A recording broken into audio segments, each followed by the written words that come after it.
पिछले वीडियो में हमने देखा था कि अक्सर लोग ग्रैटिट्यूड का मतलब सिर्फ एक पॉजिटिव वर्ड थैंक यू कहने तक ही सीमित समझते हैं, इसलिए वो कभी उस रियल पावर को फील नहीं कर पाते जो एक्चुअल में ग्रैटिट्यूड की प्रैक्टिस में होती है।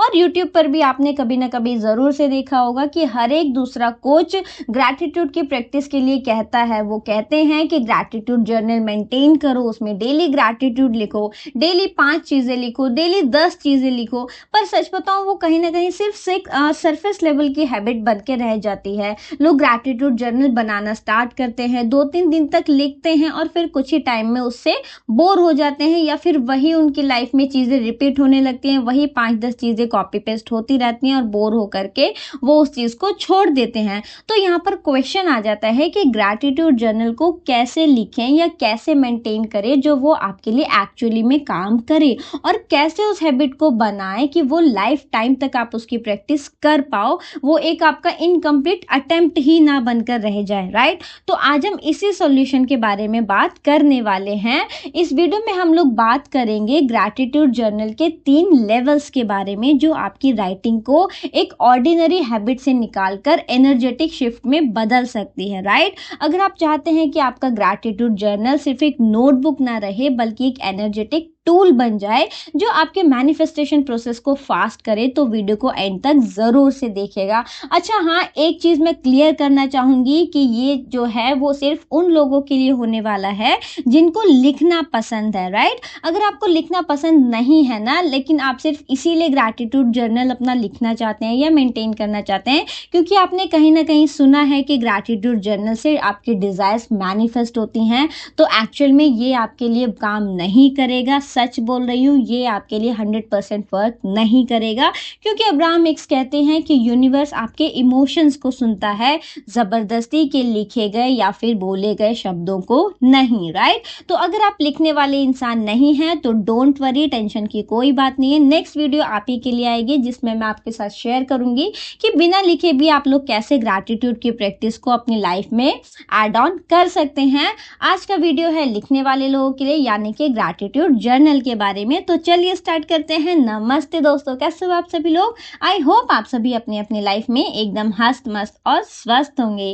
तो सबसे पहले तो ग्रैटिट्यूड जर्नल के लिए आपको चाहिए क्या क्या होगा ये क्लियर कर देते हैं। देखिए, ग्रैटिट्यूड जर्नल के लिए आपको एक नोटबुक या फिर डायरी लेनी है। ठीक है, आप उसको अच्छा सा सुंदर सा डेकोरेट भी कर सकते हैं जिससे आपको उसे देख के अच्छा सा फील हो। ठीक है, आपको उसके साथ काम करने में अच्छा लगे, उसके साथ टाइम स्पेंड करने में, उसमें राइटिंग करने में मजा आए। बट अगर आप ये सब नहीं करना चाहते, आपको नहीं पसंद है, तो कोई जरूरत नहीं है, मैंडेटरी नहीं है, बट करते हैं तो अच्छा लगता है। नहीं करना चाहते तो आप एक सिंपल सी नोटबुक जर्नल भी मेंटेन कर सकते हैं। राइट, अब कई लोगों के मन में डाउट होता है कि हमें लिखना किस कलर के पेन या पेंसिल से है। तो देखिए, कलर्स का हो सकता है कुछ इफेक्ट होता हो, बट जितना मेरा एक्सपीरियंस है, किसी भी कलर के पेन से मुझे कोई भी बहुत ज्यादा डिफरेंस नहीं फील हुआ है। ठीक है, तो एज पर मेरे ओपिनियन से आप भी कोई भी कलर का पेन चूज कर सकते हैं जो आपको पसंद हो, ब्लू, ब्लैक, रेड, ग्रीन, जो भी आपको चाहिए वो आप यूज कर सकते हैं। उससे आई थिंक से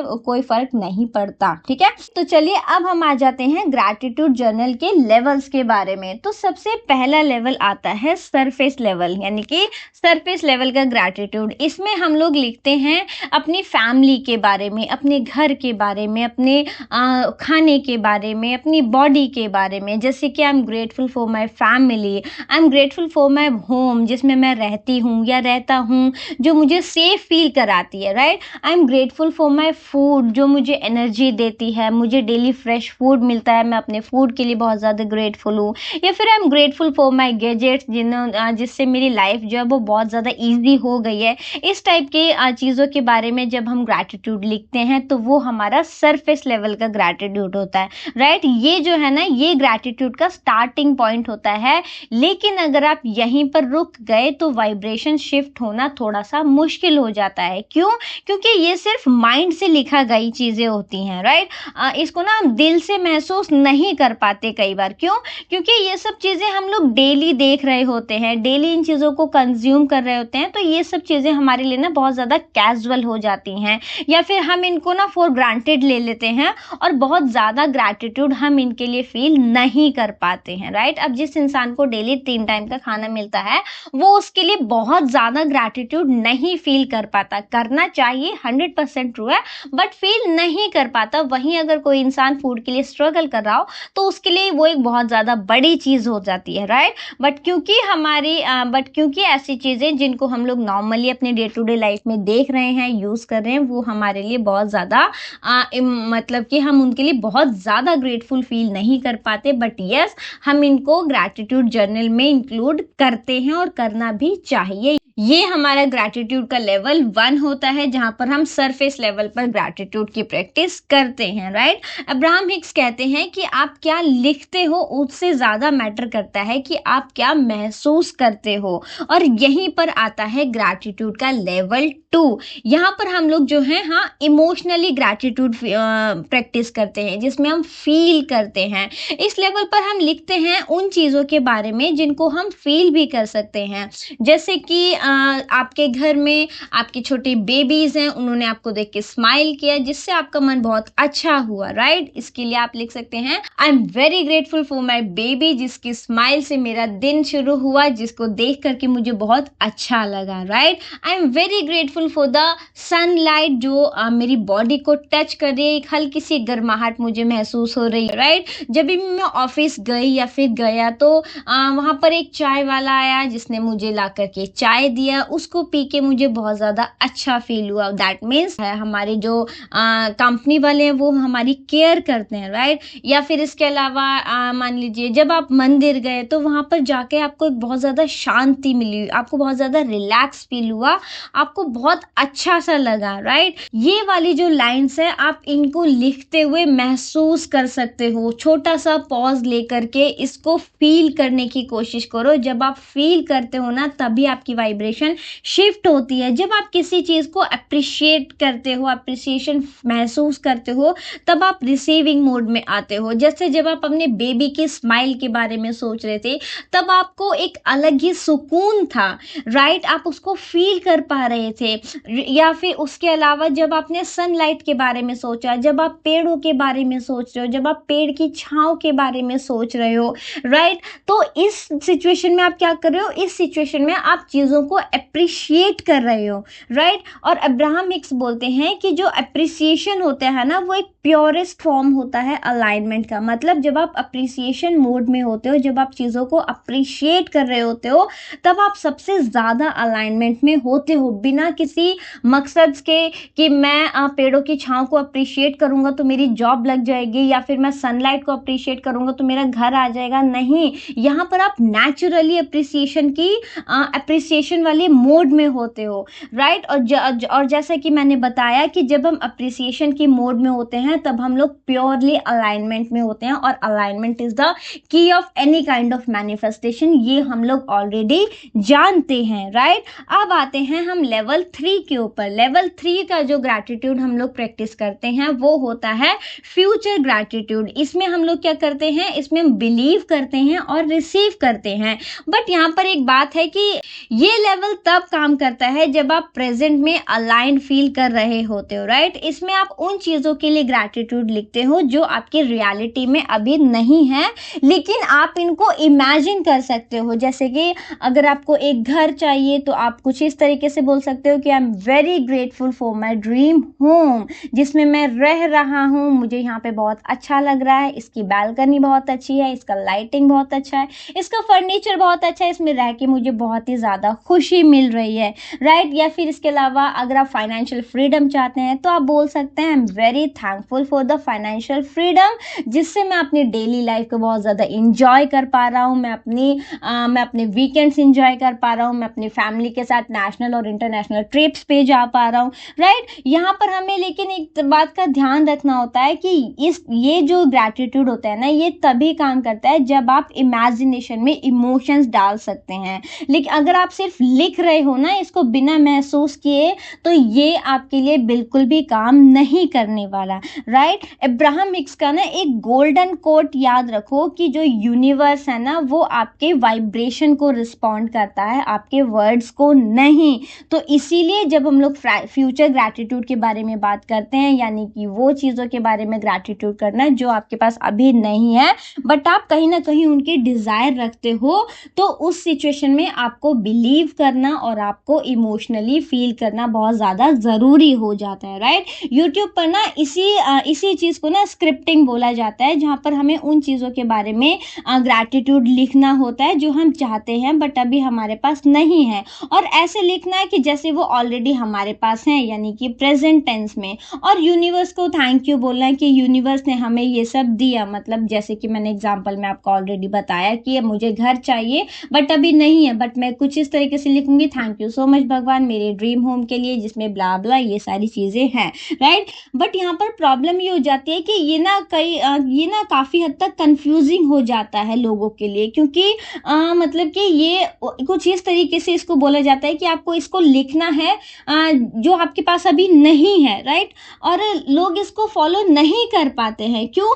क्योंकि वो उसमें इमोशंस ही नहीं डाल पाते हैं, है ना। और इसीलिए ना इसके रिजल्ट हमें बहुत ज़्यादा देखने को नहीं मिलते हैं, क्योंकि लोग जो है डायरेक्टली इसको प्रैक्टिस करना स्टार्ट कर देते हैं बिना अलाइनमेंट में, बिना अलाइनमेंट को समझे, बिना अपनी वाइब्रेशन पे, बिना इमोशनली इन्वॉल्व हुए, बिना फील किए, राइट। तो अब हम बात कर लेते हैं कि कैसे हम जो है ग्रैटिट्यूड की प्रैक्टिस को लाइफ टाइम मेंटेन कर सकते हैं।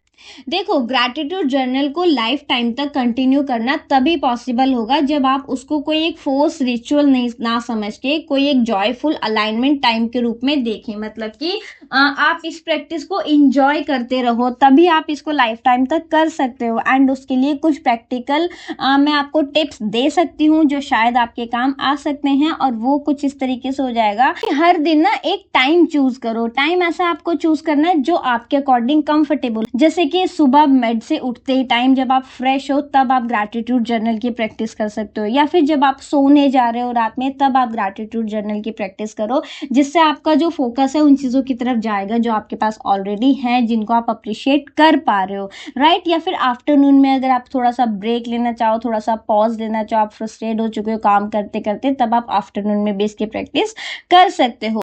उसके अलावा एक बहुत ही अच्छा टिप आपको बता रही हूँ जो आपके बहुत ज़्यादा काम आएगा, और वो ये है कि जो जर्नल है ना इसको अपने किसी एक बहुत ही फेवरेट चीज़ के साथ ऐड ऑन कर लो। जैसे मान लीजिए अगर आपको चाय पीने का शौक है ना, तो आप अपनी चाय के साथ इसको ऐड ऑन कर लो कि उस समय क्या होगा, आप अपनी फेवरेट चाय भी इंजॉय कर रहे हो और आप ग्रैटिट्यूड की प्रैक्टिस भी कर रहे हो, तो ये आपके लिए बहुत ज़्यादा यूजफुल हो सकता है। या फिर जो है आप ग्रैटिट्यूड जर्नल को सॉफ्ट किसी म्यूजिक के साथ लिख सकते हो, ये भी बहुत अमेजिंग तरीके से काम कर सकता है। उसके अलावा कोई आप एक स्पेसिफिक जगह फिक्स कर लो जहाँ पर आपको बैठना बहुत ज़्यादा पसंद हो। जैसे कुछ लोगों को टेरेस पे बैठना पसंद होता है, कुछ लोगों को बैल्कनी में बैठना बहुत ज़्यादा पसंद होता है, कुछ लोगों को अपना शांति से कमरे में बैठना बहुत ज़्यादा पसंद होता है ना। तो एक ऐसी जगह जहाँ पर आपको बैठना पसंद हो, आप ऐसी जगह बैठ करके जब आप ग्रैटिट्यूड जर्नल लिखोगे तो वहाँ पर भी आपको बहुत ज़्यादा मज़ा आएगा। उसके अलावा आप जब भी ग्रैटिट्यूड जर्नल लिख रहे हो ना, तो सिर्फ लिखने पे फोकस मत करो कि बस मुझे अपनी डायरी भरनी है, नहीं, उसको फील करने की कोशिश करो, उसको इमेजिन करो, उसको विजुअलाइज करो,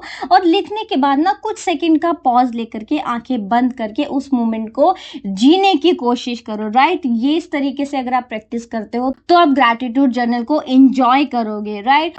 उसके अलावा अगर आप चाहें तो ना वीक में या फिर कभी भी एक बार अपने जर्नल को ना पढ़ कर देखो कि कौन से मोमेंट आपके लिए पावरफुल थे, कौन से मोमेंट, कौन सी चीज़ के बारे में आपको लिखने में बहुत ज़्यादा मज़ा आया, कौन सी चीज़ ने आपकी लाइफ में एक्चुअली शिफ्ट लेके आई। जब आप इसकी प्रैक्टिस करोगे और आपको अपनी लाइफ में रिजल्ट दिखेंगे तो डेफिनेटली आप उसकी प्रैक्टिस को कंटिन्यू कर पाओगे।